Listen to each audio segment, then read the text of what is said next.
News today देख रहे हैं आप, आपके साथ मैं हूं नवजोत रंधावा। सोशल मीडिया पर विवाद या फिर बहस कोई नई बात नहीं है। अक्सर हमने देखा है कि विषय चाहे कोई भी हो, मुद्दा कोई भी हो, बॉलीवुड सितारे उसकी चपेट में आ ही जाते हैं और जिन स्टार्स को फैन सराहते हैं, कामयाब बनाते हैं, उन्हें ही जज किया जाता है और फिर शुरू हो जाता है ट्रोलिंग का दौर। क्या ये जरूरी है? किसी भी विवाद में एक्टर्स को घसीटना, क्या ये सही है? आज तक ऐसे मुद्दे, आज हम इसी मुद्दे पर बात करेंगे जो काफी पुराना है, लेकिन विवाद आज शुरू हुआ। 5 साल पुरानी तस्वीर को लेकर आमिर खान विवादों में है। अब सवाल यह है कि सोशल मीडिया के मंच पर सितारे क्यों जमीन पर?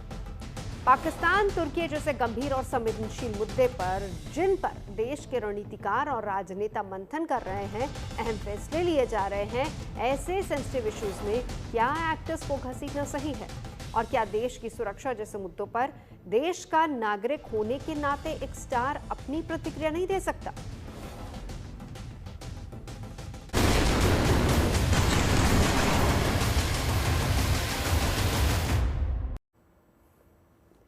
इन दिनों आमिर खान सोशल मीडिया पर लगातार ट्रोल हो रहे हैं और ट्रोल होने की वजह बना है आमिर खान का तुर्की कनेक्शन। वो क्या है, ये भी आपको बताते हैं।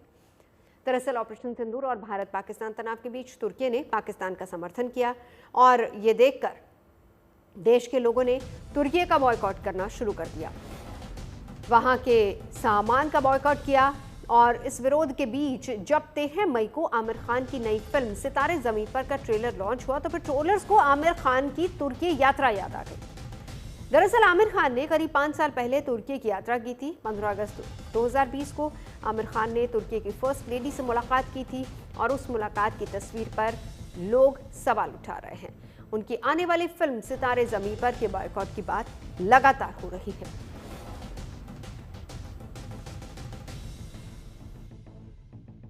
आमिर खान की अगली फिल्म सितारे जमीन पर का ट्रेलर जब से रिलीज हुआ है, फिल्म सोशल मीडिया पे ट्रोलिंग फेस कर रही है। आमिर खान की एक 2017 की पिक्चर जो कि जब वो टर्की गए थे, वो उसे लेकर लोग काफी उसे ट्रोल कर रहे हैं और बॉयकॉट, इस फिल्म को बॉयकॉट करने की भी बात कर रहे हैं। और आमिर खान से ये भी कहा जा रहा है कि जो कि ऑपरेशन सिंदूर, इंडियन आर्मी ने जो ऑपरेशन सिंदूर किया और पहलगाम पे जो टेरर अटैक हुआ, उस पर आमिर खान ने आगे आकर कोई स्टेटमेंट नहीं दी। ऑफकोर्स उनके प्रोडक्शन हाउस ने एक वो जरूर किया था इंडियन आर्मी को अप्रिशिएट करते हुए, बट आमिर खान ने पर्सनली इस बारे में बात नहीं की और कहीं ना कहीं ऑडियंसेस का गुस्सा इस बात पर है। और जब से ये पिक्चर जो कि उनकी 2017 की टर्की यात्रा की जो वो पिक्चर रिलीज हुई है, वो वायरल हुई है, तब से लोग आकर कह रहे हैं कि उन्हें सितारे जमीन पर बॉयकॉट करना चाहिए। इस बारे में सुनील शेट्टी ने फिलहाल आकर साथ दिया है आमिर खान का। एक इंटरव्यू में दिल्ली में जब वो अपनी फिल्म केसरी वीर प्रमोट कर रहे थे, जब उनसे पूछा गया इस बारे में, तो उन्होंने कहा कि बॉलीवुड हमेशा बीच में उन्हें ही ब्लेम किया जाता है, हर बात पे बॉलीवुड को ब्लेम किया जाता है। और उन्होंने कहा वो दोनों तरफ से पिसते हैं, क्योंकि जब आप इस तरह की एक पब्लिक इवेंट पे जाते हैं, आपको नहीं पता होता कि आपके आसपास कौन है और आप उनके साथ पिक्चर्स लेते हैं। अगर आप नहीं लेंगे तो आपको रूड कहा जाता है कि आप एटीट्यूड दिखा रहे हैं, आप पिक्चर्स नहीं ले रहे। और जब वो पिक्चर्स लेते हैं वो गलत तरीके से यूज किया जा सकता है। जैसे कि आमिर खान की बात करते हुए उन्होंने ये कहा कि वो एक बहुत ही पुरानी पिक्चर है 2017 की, तब टर्की के साथ इंडिया का रिलेशनशिप एक अलग तरीके का था, तो वो कहीं ना कहीं पिक्चर ले सकते थे। वो फर्स्ट लेडी के साथ आमिर खान की पिक्चर जो है वो वायरल हुई है, तो उन्होंने यही मेंशन किया है कि हर तरफ से बॉलीवुड ही पिसता है और जब भी कोई भी मैटर होता है तो बॉलीवुड को सबसे पहले ब्लेम किया जाता है। सुनील शेट्टी ने ये भी कहा है कि बॉलीवुड एज एन इंडस्ट्री हमेशा आगे आई है जब देश की हित की बात होती है। तो ऐसे वक्त में जब आमिर खान की फिल्म सितारे जमीन पर का ट्रेलर आ चुका है, 20 जून को फिल्म रिलीज होने वाली है, सोशल मीडिया पर ट्रोलर्स की धमाचौकड़ी ने उन्हें विवाद में घसीट लिया। नई फिल्म पर ट्रोलिंग जारी है, बॉयकॉट की मांग हो रही है। तब आमिर खान के एक्टर साथी सुनील शेट्टी उनके फेवर में आए हैं। एक इंटरव्यू में सुनील शेट्टी ने उनकी फेवर में कुछ बातें कही हैं। उन्होंने कहा कि लोगों को पोस्ट को भूलना चाहिए। पास्ट हमारी आज की हिस्ट्री तो नहीं है। तुर्की ने जो फैसला लिया है वो आज का डिसीजन है। जो इसके आगे हमें क्या करना है ये हमें इंडिविजुअली डिसाइड करना होगा। मैं एसोसिएट बिल्कुल नहीं करूंगा, मैं उस तरफ देखूंगा भी नहीं। मुझे लगता है कि पास्ट को आगे लेकर आना नेगेटिव बात हो जाएगी। हम कई बार फंक्शंस में जाते हैं, हमें पता भी नहीं होता है कि हम किसके साथ खड़े हैं, किसके साथ फोटो खिंचवा रहे हैं। हमें ये देखना चाहिए कि इवेंट क्या था, किसने उन्हें बुलाया था, ना कि एक एक्टर को दोष देना चाहिए। सुनील शेट्टी ने आगे भी कहा है कि हम तो दोनों ही तरफ से मार खाते हैं, ये भी करें तो भी खराब और वो भी करें तो भी खराब। जितना हो सके हम जहाँ जाते हैं वहाँ चेक करें। बहुत सारे इवेंट्स पर हमें बुलाया जाता है और हम वहाँ जाते हैं। तो इस विवाद में एक तरफ जहां पर सोशल मीडिया पर आमिर खान की आने वाली फिल्म सितारे ज़मीं पर के बहिष्कार की मांग हो रही है, तभी आमिर खान ने एक और काम करके लोगों का ध्यान भी अपनी तरफ खींचा। दरअसल विवाद के बीच आमिर खान के production house Aamir Khan productions ने सोशल मीडिया पर डिस्प्ले इमेज बदल दी। पहले प्रोडक्शन हाउस की डीपी उनका आधिकारिक लोगो हुआ करती थी, अब आमिर खान ने डीपी बदलकर अपना रुख साफ कर दिया है। लेकिन उनके इस कदम को सोशल मीडिया पर कई यूजर्स ने डैमेज कंट्रोल कहा है। यही नहीं, ऑपरेशन सिंदूर पर भी यूजर्स ने आमिर खान की चुप्पी को ट्रोल किया। हालांकि भारत की तरफ से पाकिस्तान पर की गई कार्रवाई के बाद आमिर खान प्रोडक्शंस ने एक पोस्ट किया था और आमिर खान के प्रोडक्शन हाउस ने सोशल मीडिया पर ये लिखा था कि ऑपरेशन सिंदूर के नायकों को हमारा सलाम। हमारे देश की सुरक्षा के लिए उनके साहस, बहादुरी और अटूट प्रतिबद्धता के लिए हमारे सशस्त्र बलों का आभार। माननीय प्रधानमंत्री को उनके नेतृत्व और दृढ़ संकल्प के लिए धन्यवाद। जय हिंद। ये बात लिखी गई थी आमिर खान की तरफ से, लेकिन इसको लेकर भी आमिर खान ट्रोल हो गए थे। वो इसलिए ट्रोल हुए थे क्योंकि जिस दौरान ऑपरेशन पहलगाम पर हमला हुआ था उसके बाद से आमिर खान चुप थे, लेकिन जब प्रधानमंत्री ने सामने आकर सारी बातों को स्पष्ट किया ऑपरेशन सिंदूर के बाद, तब आमिर खान ने इस पर अपना रिएक्शन दिया और इसको लेकर वो वापस से ट्रोलर्स के निशाने पर आ गए। बहुत से ट्रोलर्स ने कहा कि देर आए दुरुस्त आए, कुछ ने कहा कि गुड मॉर्निंग आमिर खान। ऐसी तमाम बातें थी जो कि लगातार आमिर खान के उस ट्वीट के बाद कही जा रही थी। लोगों ने इसको डैमेज कंट्रोल भी कहा। बहरहाल सुनील शेट्टी के अलावा अभी तक आमिर खान की तुर्की यात्रा और उनकी नई फिल्म के बॉयकॉट के विवाद पर किसी दूसरे बॉलीवुड हस्ती का आमिर खान के लिए सपोर्ट नहीं दिखा है। हालांकि एक दो कलाकार सोशल मीडिया पर तुर्की बॉयकॉट की मांग करते नजर आए। उनमें से एक है TV serial Anupama fame Rupali Ganguly और दूसरे हैं सिंगर कंपोजर विशाल मिश्रा। रूपाली ने अपने एक्स पर लोगों और सेलिब्रिटीज से गुहार लगाते हुए कहा कि क्या हम कृपया तुर्की के लिए अपनी बुकिंग कैंसिल कर सकते हैं। ये मेरा सभी भारतीय सेलिब्रिटीज और इन्फ्लुएंसर्स ट्रैवलर्स से अनुरोध होगा। कम से कम इतना तो हम भारतीय होने के नाते कर ही सकते हैं, बॉयकॉट तुर्की। तो बहुत से ऐसे लोग हैं जो कि बॉयकॉट तुर्की कर रहे हैं।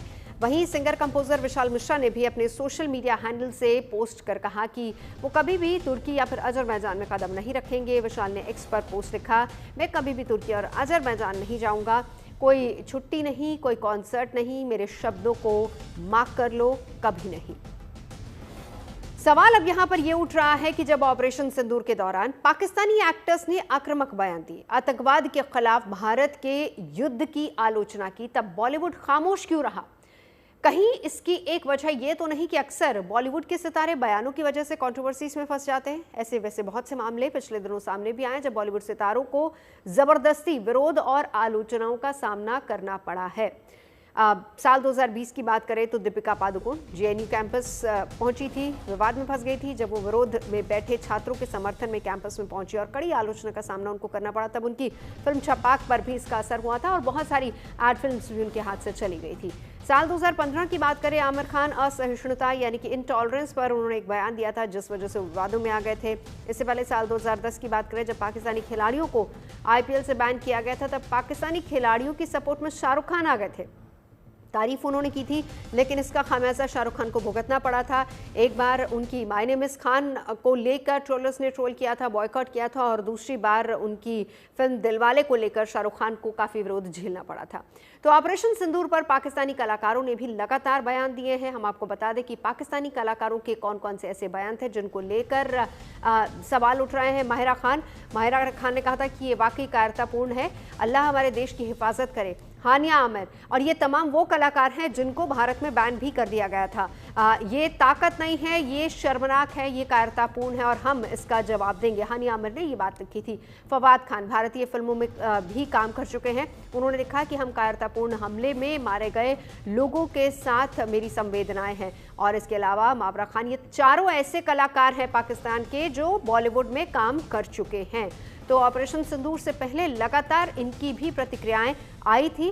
दिलचस्प ये है कि कई बार कलाकारों को बेवजह भी ट्रोलिंग का सामना करना पड़ता है। ऐसे कई उदाहरण हम देखते हैं। टीवी एक्ट्रेस सुरभि चन्ना को ही ले लीजिए, क्योंकि उनका कसूर सिर्फ इतना था कि सुरभि की शक्ल क्रिकेटर युजवेंद्र चहल की एक्स वाइफ धनश्री से मिलती थी और कुछ ट्रोलर्स ने उन्हें इसी को लेकर कमेंट किया और फिर उसके बाद वो भी ट्रोलर्स के निशाने पर आ गई। सिंगर अरमान मलिक की अगर बात करें, कुछ ऐसा केस उनके साथ भी हुआ। फर्क सिर्फ इतना था कि सिंगर अरमान मलिक का चेहरा नहीं, नाम यूट्यूबर अरमान मलिक से मिलता था, जिसको लेकर वो काफी सुर्खियों में आए, ट्रोलर्स के निशाने पर आए।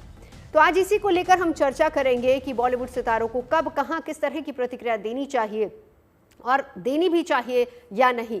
खास मेहमान हमारे साथ इस वक्त जुड़ चुके हैं। शोएब चौधरी फिल्म प्रोड्यूसर हमारे साथ मौजूद हैं, अरुण बख्शी एक्टर हैं हमारे साथ लेस्ली त्रिपाठी मौजूद हैं, सोशल मीडिया इन्फ्लुएंसर भी हैं, राम किशोर पाचा फिल्म जर्नलिस्ट भी हमारे साथ मौजूद है। राम किशोर जी, आप ही से शुरुआत करूंगी। हालांकि अब इसी मुद्दे से शुरू करते हैं, क्योंकि देश की सुरक्षा का मुद्दा था, उसको लेकर क्या सोच एक रहती है। पहली बात तो ये कि क्या बॉलीवुड एक्टर्स को अपनी प्रतिक्रिया रखनी चाहिए, हाँ या ना, और अगर हाँ तो क्यों, अगर ना तो क्यों नहीं, और अगर पाकिस्तान की तरफ से उनके एक्टर्स जो कि हमारे यहाँ काम कर चुके हैं अपनी अपनी तरफ से रिएक्शंस दे रहे, प्रतिक्रिया दे रहे, तो क्या उसके जवाब में हिंदुस्तानी कलाकारों को खड़े नहीं हो जाना चाहिए था? देखिए नवजोत, मेरा एक मानना है साफ साफ कि पहली बात तो ये है कि राजनीतिक जो हमारा परिदृश्य है हमारी बॉलीवुड इंडस्ट्री को उससे अलग रहना चाहिए। लेकिन जहाँ देश की बात आती है और जहाँ हमारी देशभक्ति की बात आती है, मैंने कई देशों की यात्राओं में ये देखा है, इजराइल में स्पेशली देखा है मैंने, और तुर्की में भी मैंने एक बार देखा है, इस्तांबुल में, कि एयरपोर्ट पर जो है, अभी हम कह सकते हैं कि हमारी रिलेशनशिप थोड़ी उनसे टाइट है और हमारे ठीक संबंध नहीं है, लेकिन हमेशा से तुर्की जो है वो कोई भारत के फेवर में नहीं रहा है। तो एयरपोर्ट पर मुझे कुछ पूछना था तो किसी भी तुर्की ने मेरी ये बताने में हेल्प नहीं की कि मुझे कहाँ जाना। पाकिस्तान की जहां तक बात है, जो आपने अभी कही कि पाकिस्तान के बहुत सारे लोगों ने हमारे यहाँ काम किया है, तो इसमें एक चीज जो मुझे समझ में आती है कि मीरा की एक फिल्म थी होटल, जिसको हमारे यहाँ दिल्ली इंटरनेशनल फिल्म फेस्टिवल में अवार्ड किया गया था और खालिद हसन उसके डायरेक्टर थे। लेकिन आमिर खान की जहां तक बात है, आमिर खान उस समय इंटॉलरेंस पर बोल रहे थे। आपको याद होगा कि उनकी जो वाइफ थी किरण, उन्होंने कहा था कि यहाँ हिंदुस्तान में हम सुरक्षित नहीं। तो ये काफी ट्रोलिंग उनका हुआ और पाकिस्तान में जो यहाँ से अवार्ड किया गया था वो खालिद हसन ने वहां जाके भारतीय दूतावास में वापस कर दिया, इंटॉलरेंस आमिर खान के फेवर। तो हमें फोन किया गया कि भाई ये क्या आप करवा रहे हैं, देखिए आप इन लोगों को बुला रहे हैं और ये हमारा अपमान कर रहे हैं। तो बहुत सोच समझने के बाद में जो है इंडस्ट्री को इस पर अपना बयान देना चाहिए या उस पर बात कहनी चाहिए। जहां तक आमिर खान की बात है, देखिए आमिर खान ने जिस वक्त ये यात्रा की है 15 अगस्त, उस दिन का स्वतंत्रता दिवस है हमारा, मैं उनके खिलाफ कोई बात नहीं कर रहा हूँ, लेकिन अभी भी देखिए कि आमिर खान अपने करियर के जिस डाउनफॉल पर चल रहे हैं वहां चर्चा या विवाद उनके लिए हो सकते हैं, लेकिन जहां देश आता है वहां कोई भी बात इंडस्ट्री में किसी भी सपोर्ट में कहने से बचना चाहिए। ठीक है, तो देश जो है वो हमारे लिए सबसे पहले, हाँ देश सबसे पहले। एक रिएक्शन शोएब चौधरी जी आपका भी इस पर। ठीक है, सुनील शेट्टी ने जो बात कही है उनको बचना चाहिए था इस बात को कहने से कि कम से कम वो ये देखें कि इस वक्त हमारे देश के और दोनों देशों के और तुर्की के साथ हमारे राजनीतिक हालात क्या है और किस तरह के रिलेशंस है। बिल्कुल शोएब जी। देखिए, जो भी बड़ा अच्छा है कि सुनील शेट्टी साहब ने आमिर खान को सपोर्ट किया, लेकिन जिस तरीके से उन्होंने स्टेटमेंट दिया उस स्टेटमेंट से मुझे एतराज है। हमें भूल जाना चाहिए, इसका क्या मतलब है? क्यों भूल जाना चाहिए?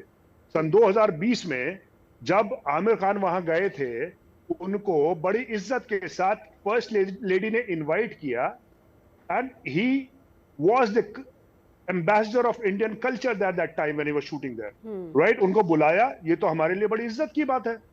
उसमें क्या दिक्कत है? और उसी साल जब आमिर खान वहां लेडी एर्डोगन से मिल रहे थे, उसी साल इंडियन गवर्नमेंट टर्की के साथ बायलैटरल टॉक्स, इकोनॉमी बूस्ट करने के लिए बायलैटरल अग्रीमेंट साइन कर रही थी। तो सरकार को क्यों नहीं माफी मांगनी चाहिए? अगर आमिर खान को माफी मांगनी चाहिए वहां की गवर्नमेंट, वहां के किसी सीनियर पॉलिटिकल फिगर से मिलने के लिए, ये बड़ा, इतने कॉन्ट्रडिक्शंस हैं इन लोगों, ये बॉयकॉट गैंग जो है, इतने कॉन्ट्रडिक्शंस हैं, ये पढ़ते लिखते कुछ है नहीं, इनको आगे पीछे का कुछ नहीं पता, बस झंडा लेके खड़े हो जाते हैं।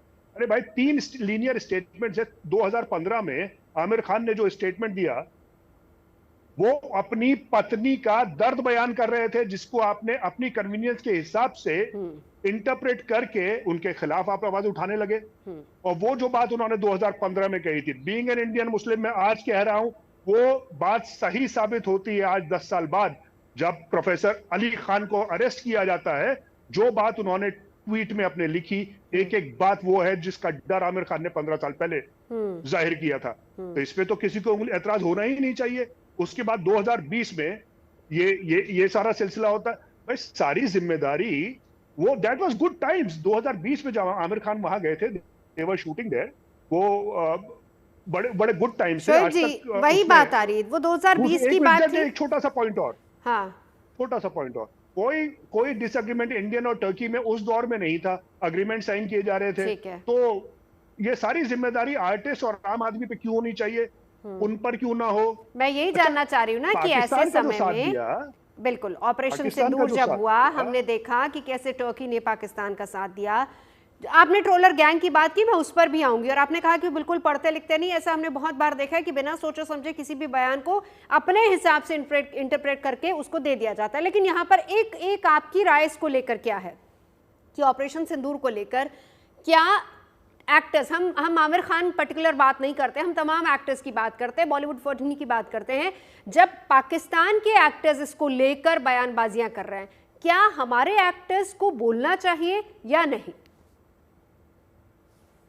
देखिए, ये जिम्मेदारी उनकी पर्सनल चॉइस, अगर वो बोलना चाहते हैं या नहीं बोलना चाहते हैं। और जहां तक बात है पाकिस्तान के एक्टर्स, आप उनसे कैसे एक्सपेक्ट कर सकते हैं कि वो इंडिया के फेवर में बोले? भाई they are nationalist and they have a responsibility towards their own country. जिस तरह से आप हम लोगों से एक्सपेक्ट कर रही है, इंडियन फिल्म इंडस्ट्री के लोगों से एक्सपेक्ट कर रही है, उसी तरह उनका मोहब्बत, उनकी इश्क अपने देश से है। वो इंडिया को सपोर्ट क्यों करेंगे? बड़ा इलॉजिकल आर्ग्यूमेंट इन लोगों का है ये। अरे भाई, उनकी आमिर खान की कंपनी ने वो स्टेटमेंट दे दिया। अगर बड़ी अजीब मुसीबत है, स्टेटमेंट दो तो भी आप जो है अपनी कन्वीनियंस के हिसाब से इंटरप्रेट करके उसके गलत मायने निकाल देंगे। यही जानना चाह रही थी शोएब जी। तो भी झगड़ा है। सुनील शेत्री ने बिल्कुल यही बात कही है कि हम फंस जाते हैं, कई बार हम फंस जाते हैं, और ऐसे बहुत सारे केसेस हुए भी हैं। दीपिका पादुकोण का एक उदाहरण हमने दिया जब वो जेएनयू गई। उसके अलावा शाहरुख खान की हम बात करें, वही है ना, कंफ्यूजन की स्थिति रहती है कि वो कहाँ स्टैंड ले और कहाँ नहीं। अगर वो गए थे, अगर ये दीपिका पादुकोण गई थी, वो उनकी पर्सनल पॉलिटिकल चॉइस है, वो क्या एक्सरसाइज करना चाहती हैं। आप अगर कोई जेएनयू जा रहा है तो उसको आपने पूरे जेएनयू को एक नेगेटिव फ्रेम कर दिया, दीपिका पादुकोण को एंटी नेचुरल बना दिया। क्या एक्टर्स कुछ भी बोलने से पहले सोच रहे हैं कि हम बोले या नहीं बोले? बिल्कुल। आज के जो हालात इस सरकार ने कर दिए हैं इस देश में, हर किसी को सोचना चाहिए। ठीक है। और जो अब ये हो रहा है, मैं रामकिशोर जी, आपने कहा कि सोचना चाहिए। सर मैं लौटूंगी, दो और पैनलिस्ट हमारे साथ है, एक बार एक रिएक्शन रामकिशोर जी दे दीजिए, फिर मैं अरुण बख्शी जी के पास जाऊंगी। देखिए, मैं एक चीज कहना चाहता हूँ शोएब भाई, आप दो तरह की बात कर रहे हैं। मैं आपकी बात से बिल्कुल इत्तेफाक नहीं रखता हूँ, क्योंकि जो भी इंडस्ट्री में आदमी खड़ा हुआ है, और यहाँ नवजोत बैठी है, मैं इधर बैठा हूँ, आप उधर बैठे हैं, सबके पास अपनी एक सोच समझ है। और जहाँ देश की बात आती है या जहाँ धर्म संप्रदाय की बात आती है, हमें अच्छे से पता होता है कि हम क्या बोल रहे हैं। तो कोई गलत इंटरप्रेट नहीं करता है, सबको मालूम है कि वो बात क्यों कही गई है। और इस वक्त जो विवाद है ना, उस विवाद का भी, उसके पीछे जो कारण है वो आप समझ सकते हैं कि उसकी वजह क्या है। तो आप डिफेंस मत करिए किसी भी चीज का, आप एकदम ठीक से बात को करने की कोशिश कीजिए। ठीक है, इसी पर हम आगे रामकिशोर जी, इसी पर आगे उनसे बात करेंगे। एक बार अरुण बख्शी जी का भी एक रिएक्शन ले लेते हैं, बहुत सीनियर एक्टर हैं। अरुण जी, आपने तो बहुत समय देखा है, बहुत समय आपने बॉलीवुड इंडस्ट्री में बिताया, तमाम उतार चढ़ाव भी आपने देखे हैं। इस वक्त के सिनेरियो को आप किस तरीके से देखते हैं? और दूसरी बात ये भी है ना कि जब भी कोई एक्टर बोलता है, देखिए इसमें भी कोई दो राय नहीं है, जब भी कोई एक्टर बोलता है ट्रोलर्स के निशाने पर आ जाता है, और कहीं ना कहीं कुछ नहीं कर सकते तो फिल्म को बैन कर दो। देखिए, सबसे पहले बात यह है कि सबसे बड़ा इमोशन जो है वो है कंट्री। जो देश का इमोशन है सबसे बड़ा है, उससे बड़ा कोई इमोशन नहीं है। उसमें कोई एक्टर, उसमें कोई दूसरा तीसरा, सब एक लाइन में खड़े हैं। Emotion for the country is one of the best. दूसरी बात है आमिर खान। आजकल के जमाने में कौन देश कहाँ पे आज रिलेशन है, कल नहीं है, परसों था, तरसों नहीं था। 2020 में mister Aamir Khan had gone to Turkey. उसके बाद में 2023 में इंडिया ने वहां पे सपोर्ट भेजी, वहां पे डॉक्टर्स भेजे, सब भेजा, सब कुछ हुआ। पूरी इंटरनेशनल में तारीफ हुई मोदी जी की, सब कुछ हुआ। पहला कंट्री जो था वो इंडिया था। सब कुछ हुआ, बहुत अच्छा हुआ। उसके बाद मिस्टर टर्की ने हमको धोखा दिया, उसने पाकिस्तान की हेल्प की, अपने ड्रोन्स दिए उनको। ये तो रिश्ते रोज बदलते रहते हैं, इसका दोष हम आमिर खान को क्यों देंगे आप? वो डॉट्स जो हैं और यहाँ के डॉट्स जो हैं 2023 के डॉट्स और वहां उस जमाने के डॉट्स क्यों आपस में कर रहे हैं? वैसे भी हिंदुस्तान में जो फिल्म इंडस्ट्री है, this is it's a soft power है, और वैसे भी फिल्म इंडस्ट्री का हाल बहुत बुरा है। यकीन मानिए, बड़ी बड़ी फिल्में जब थिएटर में जाती हैं 10 से 15, 20, 15, इससे ज्यादा लोग नहीं होते हैं। ये बदलते जमाने की एक आवाज है, एक देन है। जब ओटीटी पे जाती है आजकल, उसका जो मोक्ष है वो ओटीटी में मिलता है या नेटफ्लिक्स में मिलता है या दूसरी चैनल में मिलता है। आमिर खान को दोष देने की कोई जरूरत नहीं है, वो डॉट्स दूसरे हैं, ये डॉट्स दूसरे हैं। लेकिन इंडिया के साथ में जो टर्की ने किया है उसको भुलाया नहीं जा सकता। ये जो सामने तस्वीरें दिखा रहे हैं, इनको हटाइए, हानिया फानिया जो हैं इनको हटाइए। वी आर नॉट इंटरेस्टेड, ये हमको कोई सर्टिफिकेट देने वाले हैं नहीं है। प्लीज इनकी तस्वीरें निकालिए, मनहूस लोग हैं ये। इनको तो तकलीफ ये हो रही है, झूठी कंट्री है, वहां पे इतना ठोका, इंडिया ने इतना ठोका है जी। ऑपरेशन सिंदूर में सब झूठ बोल रहे हैं। अब एक बार जरा लेस्ली को इंक्लूड कर लेते हैं। लेस्ली, ये हमारे तीनों पैनलिस्ट की बात आपने सुनी, क्या ट्रोलर गैंग इसी फिराक में रहता है कि कोई भी एक्टर कुछ बोले या कोई भी एक्टर कुछ करे और फिर उसके बाद उनको ट्रोल किया जाए? अब ये बात तो 2020 की है ना, अब यहाँ कब, कैसे, किस तरीके से उठानी जस्ट, और ये आया कब है? देखिए, जब आमिर खान की फिल्म का ट्रेलर जिस दिन रिलीज होता है उस दिन ही आया। क्या ट्रोलर गैंग इस फिराक में रहता है कि वो कोई एक एक्शन हो और फिर उसके बाद हम उस पर ट्रोल करें?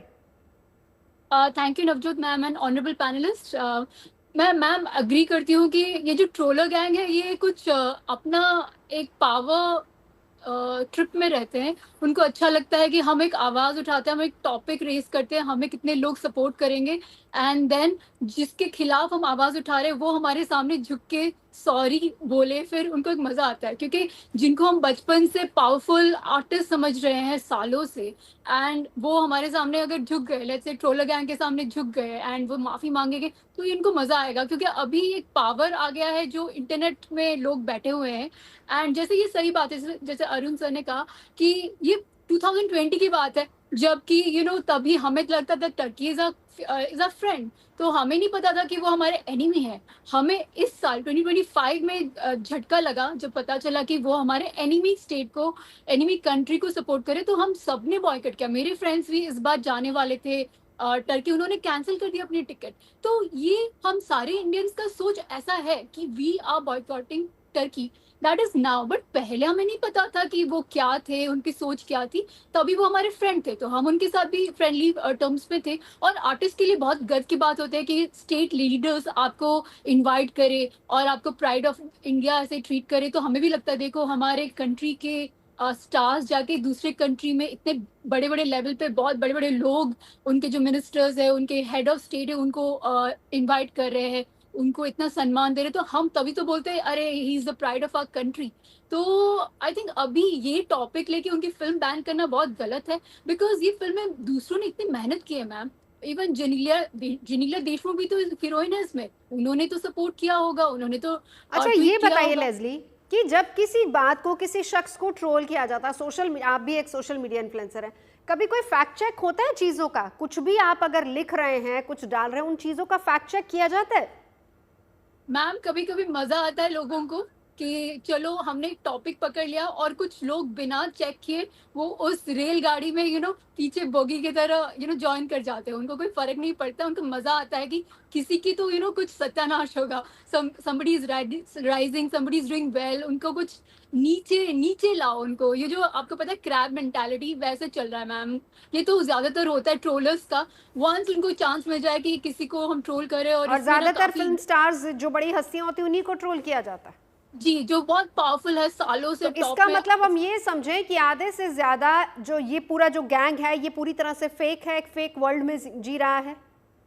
जी, वो तो मजे लेते हैं। देखिए ना मैम, टॉपिक क्या है, 2020 की बात है और हम 2020 के फोटो को लेके एक आर्टिस्ट के फिल्म को बैन करने की बात कर रहे हैं। तो ये तो सरासर गलत ही है, बिकॉज 2025 में अगर वो जाके या अभी जाके अगर वो बोलते नहीं मैं टर्की का बेस्ट फ्रेंड हूँ या वहाँ पे उनके हेड ऑफ स्टेट के साथ फोटो करते, तभी मैं भी मिलके बोलती no we don't support this artist. But ये आर्टिस्ट ने तो 2020 में किया था जब हमारे कंट्रीज के हालात अच्छे थे, वो हम तो उन्हें फैमिली समझते थे, हम तो उनको हेल्प भी कर रहे थे। एक रिएक्शन रामकिशोर जी आपके पास आऊंगी। आजकल देखा गया है, खासतौर पर अगर हम इसी मुद्दे की बात करें ऑपरेशन सिंदूर की, बहुत सारे ऐसे एक्टर्स थे जिन्होंने अपनी प्रतिक्रिया नहीं दी। क्या एक्टर्स को डर लगता है कुछ भी बोलने से पहले? अब वो सोचने लगे हैं कि हम बोले या नहीं बोले, क्योंकि अगर वो अच्छा बोले तब भी ट्रोल हो जाते हैं, बुरा बोले तब भी ट्रोल हो जाते हैं। देखिए नवजोत, आपने तो बहुत लोगों को देखा है, आप मिलते हैं लोगों से, कवर करते हैं न्यूज़, कभी भी कोई अच्छी प्रतिक्रिया जो है उस पर कभी ट्रोलिंग नहीं होती है। और जहां तक इन ट्रोलर्स की बात है, ये गैंग कहें या ट्रोलर्स कहें, ये अभी हो रहा है ना, लेकिन पहले से भी विवाद और चर्चाएं तो होती हैं ना। लेकिन आप एक चीज देखिए कि ये जो विवाद है ये उसी वक्त क्यों होते हैं जब किसी की कोई फिल्म आने वाली होती है। सुनील शेट्टी की जहां तक आप बात कर रहे हैं ना, आप देखिए सुनील शेट्टी की इसी वीक, आज फ्राइडे है, आज उनकी जो फिल्म है वीर केसरी वो रिलीज हुई है, ने नोट किया है ना, आज उनकी फिल्म आई है। आमिर खान की पिछली फिल्में ठग ऑफ हिंदुस्तान से लेकर के और जो पिछला लाल सिंह चड्ढा का इतिहास रहा है वो बिल्कुल फ्लॉप रहा है, उनके पास कोई हिट फिल्म नहीं है।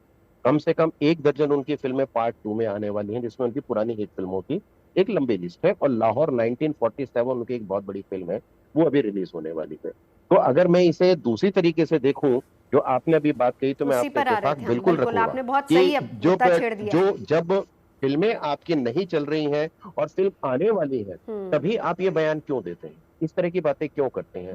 अभी जो हमारे प्रोड्यूसर दोस्त हैं, उन्होंने बयान नहीं दिया ना सर, उन्होंने तो दिया ही नहीं, बयान नहीं दिया है। सुनील शेट्टी ने तो उस पर रिएक्शन दिया है ना, जब सवाल पूछा गया तो उन्होंने कहा है ना। तो सुनील शेट्टी की इस हफ्ते फिल्म रिलीज हो रही है ना, तो सबको पता है कि क्या कह देने से और क्या कर देने से आप चर्चा में रह सकते हैं। विवाद जो आपने कहा कि पद होंगे तो क्या नाम ना होगा, बदनामी में भी तो नाम है ना, इम्पॉसिबल में भी तो पॉसिबल छिपा है ना। तो सब जानते हैं कि किसको किस वक्त पर क्या कहना है, लेकिन ये चीजें तभी होती है। और आमिर खान स्पेशली इस समय आप देखिए अपने करियर के उस मुकाम पर है जहां डाउनफॉल जा रहा है।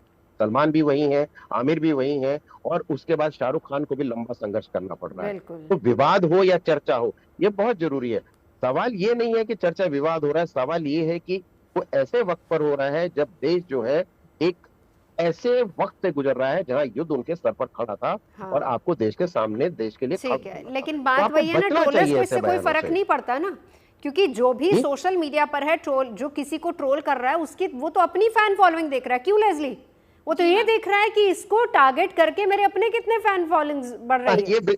ये सही बात हो सकती है, लेकिन मुद्दा जो है ना, उस मुद्दे पर भी आप गौर करिए। मैं उसी पर आऊंगी, एक लेस्ली से रिएक्शन लेके ना, शोएब जी से फिर रिएक्शन लेते हैं। लेस्ली, ऐसा ही होता है ना? जी मैम, मैं किसी बड़े स्टार को टारगेट कर दूं, उसके बारे में 10 बातें लिख दूं और मेरी फैन फॉलोइंग बढ़ जाएगी, नंबर्स बढ़ जाएंगे, यही सोच रहती है ना ट्रोलर्स में। यस राम सर, ये सही बात है। जैसे नवजोत मैम ने कहा कि अभी एक ट्रेंड चल रहा है, दैट टू ट्विटर पे, जो एक्स है, इंस्टाग्राम इन सब पे इतना नहीं होता, फेसबुक पे नहीं होता, बट एक्स पे क्या हो रहा है, लोग एक जन ना एक बात छेड़ देते हैं, फिर उसके बाद क्या होता है, उसके ना इम्प्रेशंस, व्यूज बढ़ जाते हैं। अगर आपने बस एक लिख के भी दे दिया कि हमें उनको बॉयकॉट करना चाहिए, तो ना नीचे लोग कमेंट्स लिखना शुरू करते हैं, फिर वहां से ना लोगों की फ्रेंडशिप होती है, फिर ना ईच अदर को फॉलो अनफॉलो फॉलो बैक शुरू होता है। तो ये एक तरीका होता है दोस्ती यारी करने का। और कुछ लोग क्या करते हैं, जस्ट टू प्लीज समवन, वो हाँ में हाँ मिला देते हैं, फिर वो एक चलता रहता है एक सिलसिला कि एक ने somebody doesn't like Aamir Khan और या एक टॉपिक छेड़ दिया और उनको लग रहा है अरे ये इस पे तो बहुत अच्छे रिजल्ट्स मिल रहे हैं, चलो इनके खिलाफ लिखते जाते हैं और लोगों का सपोर्ट मिलता ही जा रहा है। तो ये अभी ना आजकल क्या हो रहा है, एक्स पे लोग फ्रेंडशिप कर रहे हैं, फॉलो बैक के लिए बहुत सारे लोग सर यही कर रहे हैं। कमेंट्स में क्या हो रहा है कि 5 लोग आपके न्यू फॉलोअर्स बन जाते हैं, और सर ऐसे यूजुअली नहीं होता है, कोई किसी को इतना ध्यान नहीं देते। बट बड़े बड़े जो इन्फ्लुएंसर्स हैं, बड़े बड़े राइटर्स हैं, बड़े बड़े जर्नलिस्ट हैं, वो क्या है एक एक चीजें छेड़ देते हैं एंड वो टॉपिक में ना चलता रहता है, नीचे लोग हजार कोड्स वगैरह चलता रहता है, लोग दोस्ती यारी शुरू करते हैं। We should completely ban Pakistani actors and अब बहुत ज्यादा हो चुका है हिंदुस्तान में, उनको बिल्कुल स्पेस नहीं दी जानी चाहिए।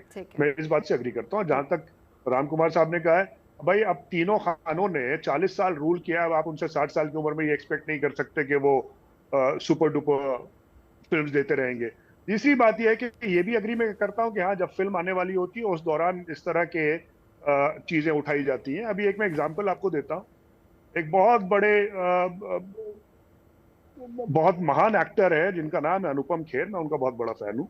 उनके पॉलिटिकल आइडियोलॉजी से मैं भले ही अग्री ना करता हूँ। उन्होंने कुछ साल पहले पाकिस्तान के बहुत खिलाफ आवाजें उठाई, सब कुछ किया। He was completely against Indian actors working, Pakistani actors working in Indian film industry. उसके चंद हफ्तों के बाद उनकी एक फिल्म रिलीज हो रही थी, तो he was the first person to promote his film in Pakistan.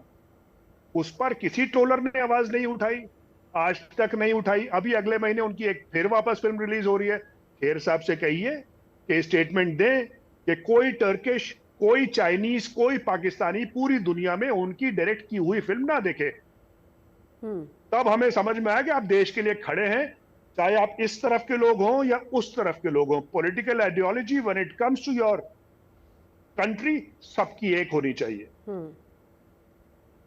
इस बात से आप शोएब जी कितना अग्री करते हैं कि जब फिल्म आती है, ठीक है, भले ही आमिर खान ने इसको लेकर कुछ नहीं बोला हो, लेकिन एक ट्रोलर्स की पूरी फौज है जो इस फिराक में रहती है कि आपने ट्रेलर रिलीज कर दिया और हम अब आपको ट्रोल करेंगे किसी ना किसी मुद्दे को लेकर। और वही बात कि बदनाम होंगे तो क्या नाम ना होगा। नहीं, इन लोगों को तो नाम की जरूरत नहीं है, लेकिन ये आप भी जानती हैं। नहीं, लेकिन फिल्म हिट करवाने के लिए तो हर कोई चाहता है ना।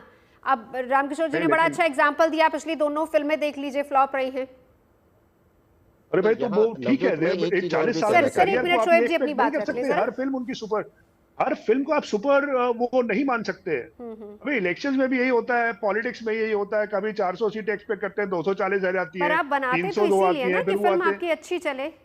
फिल्म तो इसीलिए बनाई जाती है। तो भाई हर तरह का काम होता है ना, वो ऑडियंस के ऊपर है, नहीं चल पाएगा। ठीक है। और आज की तारीख में बड़ी कितनी भी अच्छी फिल्म हो, प्रैक्टिकल फैक्ट यही है कि जहां 80 करोड़ लोग 5 किलो राशन पे जी रहे हो, वो 1000 रुपए का टिकट अफोर्ड नहीं कर सकते। ठीक है, और इसीलिए देखिए ना अरुण जी कह रहे हैं कि ओटीटी की तरफ अच्छा कंटेंट जा रहा है। अरुण जी, करेक्ट करेक्ट जी, मैं ये कहना चाह रहा हूँ, ये ट्रोलर्स, जो ट्रोलर्स हैं, ये गालिब दिल को बहलाने के ख्याल अच्छे हैं। आपकी फिल्म अच्छी होनी चाहिए, कुछ उसमें बात होनी चाहिए, कुछ तेवर होना चाहिए, कुछ अदा होनी चाहिए, कुछ गाने, कुछ तेवर ऐसा होना चाहिए कि लोगों को खींचे। ये सब करने, क्या 90s में ऐसा होता था? क्या 80s में ऐसा होता था? 60s 70s इसमें होता था? पर सर तब मार्केट भी बहुत बड़ी नहीं थी ना। अभी आप देखिए ना कि ऑप्शंस बहुत हैं लोगों के पास। मैम बहुत बड़ी, तब भी बहुत थी, पूरा इंटरनेशनल था। पूरा आपका एक पोस्टर छपता था और सब हो जाता था। आजकल ठीक है, एक नया जमाना आया है, लेकिन सबसे पहले बात ये है कि जो देश है उसका इमोशन सबसे बड़ा है। किसी भी कलाकार को इतना हक नहीं है कि वो इस इमोशन से बड़ा बनने की कोशिश करे और सिलेक्टिव हो कि कब देश के लिए बोलना है और कब देश के लिए नहीं बोलना। आपको अपनी सुरताल को देश के साथ लेके चलना पड़ेगा। कम वॉट में आप जो हो सो हो, आप साइड में कीजिए। इस इंडस्ट्री में it's a very slippery place. यहाँ पे लोग आते हैं, पता नहीं लगता है फ्राइडे के बाद में कहाँ निकल जाते हैं या कहाँ रहते हैं, कहाँ चलते हैं, कुछ नहीं पता चलता है। It's very slippery place. लेकिन जाते जाते या आते आते आप अपना इमोशन अपने देश के लिए बना के रखिए, और जब टाइम आए देश के लिए बोलिए कि yes yes this is our country, we are proud of that. इसी मट्टी ने, इसी ऑडियंस ने आपको बड़ा बनाया है, इसी ने आपको बड़ा बनाया है, और आपका जो करियर बड़े बड़े बने हैं यहीं से बने हैं। यही मंडी है, यही देश है, यही ब्रह्मांड है। आपको ये बात मान के चलनी पड़ेगी। ये सब बाकी कुछ नहीं है, ये कुछ भी नहीं है मैम। ठीक है, रामकिशोर जी आप कुछ कह रहे थे, अपनी बात रख दीजिए। देखिए मैं एक बात कहना चाह रहा हूँ कि देखिए, मैं सिनेमा कवर करता हूँ, अपने पॉलिटिकल कवर किया है, लेकिन जो हम सिनेमा कवर करते हैं, क्या अपने देश के बारे में और इतिहास के बारे में भी उतना जानते हैं? मैं इतिहास का छात्र भी रहा हूँ। तो आप देखिए, जहाँ तक तुर्की का मामला है, अगर तुर्की को हम इस समय बाइकआउट कर रहे हैं, तो आप ये देखिए कि इतिहास में तुर्कों ने हम पर हमला किया है। और इस वक्त भी जो पाकिस्तान और हिंदुस्तान का इशू हुआ है, तो तुर्की वॉज द फर्स्ट कंट्री जिसने उनको हेल्प किया, चाइना से उनको हेल्प मिला। तो क्या हमें ये बात भूलनी चाहिए जहाँ देश की बात आती है, और जो बात पॉलिटिकल सिनेरियो में शुरुआत से हजारों साल से अगर हम देखें या सैकड़ों साल से देखें, तो कुछ देशों के या कुछ चीजों के संबंध हिंदुस्तान के साथ ठीक नहीं रहे हैं। दोस्त वो कभी भी नहीं थे हमारे। और तुर्की जो है वो अकेला ऐसा देश है जो अरेबिक नहीं है। देखिए वो टर्किश बोलता है, लेकिन वो यूरोप और अरब को जो है मिला के रखता है, और वहाँ जिसको आका बोलते हैं पाकिस्तान का या कुछ ऐसे देशों का जहां आतंकवादी गतिविधियां होती हैं, वो उनको सपोर्ट करता है, पैसा पहुंचाता है। तो जो लोग ये कह रहे हैं कि हमें पास्ट को भुला देना चाहिए या हमें इन चीजों को दोबारा दोहराना नहीं चाहिए, वो उस साल की नहीं इस साल की बात है, तो याद तो हमें इतिहास को रखना ही चाहिए। और एट प्रेजेंट जो नवजोत हमारी सिचुएशन होती है देश की, हमें उसके मुताबिक बात करनी चाहिए। तो इतिहास में कोई हमारे संबंध तुर्की के साथ बहुत अच्छे रहे नहीं है कभी भी, लेकिन इस वक्त हमारे प्रधानमंत्री ने कोशिश की, हमने उनकी मदद करने की कोशिश की कि भाई हमारे संबंध अच्छे हो, लेकिन एटलीस्ट मतलब अल्टीमेटली तो उसने हमें वही दिया जो वो देता आ रहा है। उसने पाकिस्तान को मदद पहुंचाई, भी तो उसी समय वो गए ना जब हमारे देश की तरफ से कोशिश हो रही थी, वो भी तो उसी दौरान वहां पहुंचे ना। तो ये समझ में आनी चाहिए ना लोगों को कि भाई हमें किस वक्त क्या करना है। और देखिए सारे पढ़े लिखे लोग हैं, सब इंटेलेक्चुअल्स हैं, सबको पता है। हमारे यहाँ जो समूह बने हैं लाल सलाम और या जैसे कहते हैं कि नहीं ये भाई संघी लोग हैं या ये हर हिस्से लोग हैं, ये सब ग्रुप बने हुए हैं, ऐसी बात नहीं है। लेकिन जो संघ के लोग हैं उनको देखिए देशभक्ति की बात कर रहे हैं, तो फिर जो कम्युनिस्ट है या जो लाल सलाम को सलाम करते रहे हैं, देश तो उनके लिए भी प्राथमिकता होनी चाहिए ना। या जो दूसरे संप्रदाय के लोग हैं वहां भी देश मायने रखता है। तो देश की जहां बात आती है सबके लिए एक है। नहीं, वो अरुण जी ने कहा कि जब देश की बात आती है तो हमें केवल देश की बात करनी चाहिए। बिल्कुल मैं रामकिशोर जी की बात से अग्री करता हूं। हमको बिल्कुल कोई ताल्लुक पाकिस्तान और तुर्की से नहीं रखना चाहिए। और जिस दौर में की ये बात कर रहे हैं उस दौर में बिल्कुल माहौल बिल्कुल ठीक था। तो ये इंटरनेशनल रिलेशंस आगे पीछे होते रहते हैं। मैं पिछले महीने टर्की गया था, मैं 10 दिन वहां था, मैंने एंजॉय किया, मैंने काम किया एंड आई केम बैक। और शायद अभी मैं वादा कर रहा हूं इस चैनल पे शायद दोबारा कभी नहीं जाऊंगा जिंदगी में। लेकिन ये अकेले टर्की के लिए नहीं होना चाहिए। ये क्या बात हुई कि साहब टर्की भी है और चाइना भी पाकिस्तान को सपोर्ट कर रहा है। चाइना का ज्यादा सपोर्ट है पाकिस्तान को इंडिया के खिलाफ। लेकिन क्योंकि जैसे एस जयशंकर ने कहा, honourable minister of external affairs, कि China is a very powerful country, we can not fight them. ये कौन सी बात हुई? आप अपनी कमजोरी जाहिर कर रहे हैं। और जो चाइना के खिलाफ क्यों नहीं आवाज उठाते? तो सबके खिलाफ आवाज उठाइए, पाकिस्तान को completely wipe them out of the map. किसी को जरूरत नहीं है पाकिस्तान को, कोई पाकिस्तानी एक्टर को किसी कल्चरल एम्बेसडर को बनाने की इंडिया में जरूरत नहीं, हमें नहीं चाहिए पाकिस्तानी। लेकिन आप इक्वालिटी की बात करिए, आप ये मत कहिए कि अकेले टर्की ने किया, चाइना की भी बात कीजिए। दूसरा, जब से आमिर खान वहां गए हैं अगस्त 20 में, तब से लेकर अब तक हर साल 4 से 5 लाख लोग टर्की ट्रैवल करते हैं एज टूरिस्ट।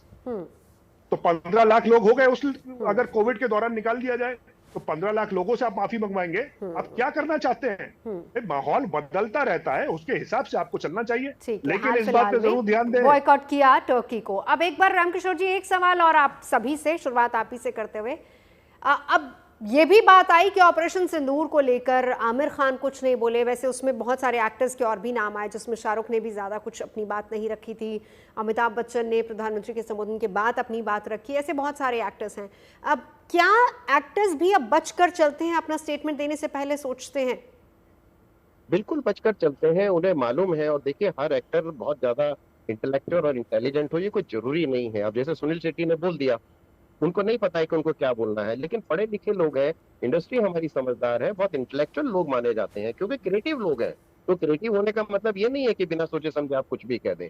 तो कम से कम उनको समझना चाहिए और सोच समझकर अपनी बात कहनी चाहिए। तो बचना जो है वो ये डर नहीं है कि उनको बचना है, कोई विवादित बयान नहीं देना। बचना इसलिए होता है कि उनको पता ही नहीं होता है कि किस सिचुएशन में हमें क्या बोलना है, इसीलिए फंस जाते हैं वो। जैसे आप सुनील शेट्टी ने कह दिया है कि पास भूल जाए, तो फंस गए वो। उनको पता होना चाहिए था कि मुझे इस वक्त क्या बोलना। ठीक है, अरुण जी इस पर आपका टेक क्या है? जी मेरा टेक ये है कि अभी इन्होंने बहुत अच्छा बोला है सर ने, पत्रकार जी ने। मैं ये कहना चाह रहा हूं, पहले तो मैं शोएब जी की बात का जवाब देना चाहूंगा कि चाइना को जवाब मिलेगा। एक टाइम पे 1 या 2 हैं। इस वक्त हिंदुस्तान जो है दुश्मनों से घिरा हुआ है, पाकिस्तान को सिंदूर किया है। अभी यहाँ से वो जो यूनुस है वो निकलने वाले हैं, वो अपनी मौत खुद मर रहे हैं। उसके बाद एक आवाज आएगी बायकॉट चाइना, सब पूरा खत्म हो जाएगा चाइना। ना कोई सूप पिएगा, ना खाना, ना कपड़े, ना ये ना वो होगा। वो आईज आर वॉचिंग, क्योंकि अगला जो पीओके के बाद में है एक्साइज चिन्ह है। Okay, number 1। नंबर 2, जो मोस्ट इंपॉर्टेंट है इस आज की मीटिंग का सबसे बड़ी बात है, ये कलाकार जो हैं ये क्यों रिएक्शन नहीं देते हैं। मेरे ख्याल से मंडी इन्वॉल्व है, क्योंकि अगर वो बोलेंगे किसी के खिलाफ तो उनकी मंडी जाएगी, उस तरफ की मंडी जाएगी। अगर मंडी गए तो उनका गड़बड़ है, लेकिन वो भूलते हैं कि ये मंडी जो हिंदुस्तान की है सबसे बड़ी मंडी है, सबसे बड़ा देश है संस्कृति के मामले में। अदरवाइज ये बहुत बड़ा देश है। ये अपनी मंडी को खोना नहीं चाहते, क्योंकि इनको पता है कि जो फैंस होते हैं चारों तरफ होते हैं। मैं आपको एक छोटी सी बात बताता हूं। मैंने एक्स में एक डाला, अपना एक ट्वीट डाला, उसमें मैंने लिखा कि मिस्टर अर्दगान, आप एहसान फरामोश हो। आप यकीन मानिए, मेरी ये जो मेरा ट्वीट था उसको उन्होंने अग्री नहीं किया और उसको चलाया ही नहीं। अभी तक मुझे पता नहीं वो कहां गया है। तो पता नहीं कब कौन दुश्मन, कब किसका कहां निकल आ जाए। वैसे भी इंडिया से तो बहुत लोग जलते हैं, और थैंक गॉड कि यहाँ पे गवर्नमेंट अच्छी है, यहाँ पे हमारा प्राइम मिनिस्टर सही है, उसका कॉम्बिनेशन सही है चारों तरफ। Hats off to them sir. ठीक है, एक बार शोएब जी, आपको लगता है कि एक्टर्स भी बच के चलते हैं, सोच समझकर कोई स्टेटमेंट देते हैं? सही बात। तो अरुण जी ने जो बात कही, मैं बिल्कुल पूरी तरह इस बात से अग्री करता हूँ। मैं भी चाहता हूँ कि जो उन्होंने कहा वो सच हो, चाइना को भी नेस्त नाबूद किया जाए। लेकिन इनकी पूरी बातचीत में जो आजकल के माहौल है, और एस जयशंकर के स्टेटमेंट के बाद मुझे बचपन में मैं कॉमिक्स पढ़ता था, शेख चिल्ली की कहानियां, वो याद आ गई। और जहां तक आपके सवाल का जवाब है, वो ये है कि हाँ, एक्टर्स बच के चलते हैं, क्योंकि they are in a very strange situation. हम लोग बोले तो प्रॉब्लम, नहीं बोले तो प्रॉब्लम, जैसे सुनील साहब ने कहा, शेट्टी साहब ने। भाई, आप अपनी कन्वीनियंस के हिसाब से, आपकी जो पॉलिटिकल आइडियोलॉजी है उसके हिसाब से आपको उसको इंटरप्रेट करके आप आगे बढ़ाएंगे। जैसे मैंने कहा, मैं बहुत बड़े देशभक्त अनुपम खेर साहब, उनसे कहिए कि अगली फिल्म आ रही है वो स्टेटमेंट दें कि कोई चाइनीज, कोई पाकिस्तानी, कोई टर्किश नेशनल पूरी दुनिया में उनकी फिल्म ना देखे। उनको कहना चाहिए, और मैं देखना चाहता हूँ वो कितने बड़े देशभक्त है, कहें। हाँ, इस पर आपने अपनी बात रखी। ट्रोलर्स को सीरियसली लेना चाहिए कि नहीं लेज़ली? मैम, उनका मुद्दा क्या है वो भी देखना चाहिए। आधे टाइम तो वो अपना बस वो अपना ही बढ़ाने के लिए करते हैं आधे time, but it's always India first. India के लिए everybody should stand up, everybody should support India first. वो तो सबसे बहुत बड़ी बात। आखिरी कमेंट। देखिए, मैं नवजोत एक बात कहना चाहता हूँ। शोएब भाई ने एक बात कही कि चाइना को हम जवाब क्यों नहीं देते हैं, और अरुण भाई ने कहा कि चाइना आने वाले समय में जो है उसका नाम नहीं बचेगा। आपको याद होगा द लास्ट टेम्परर एक चाइनीज फिल्म है जिसमें चीन के अंतिम राजा की लाइफ दिखाई गई है। तो ये मेक इन इंडिया जो हमारे प्रधानमंत्री जी की जो पहल है, ये वही नेस्ता नाबूद करने की पहल की शुरुआत है, और जिसका जो असर है वो सिंदूर में, आकाश बमोज में वो दिखाई दिया है। वक्त अभी इतना ही है, वक्त अभी इतना ही है। बहुत बहुत शुक्रिया तमाम खास मेहमानों का हमारे साथ जुड़ने के लिए।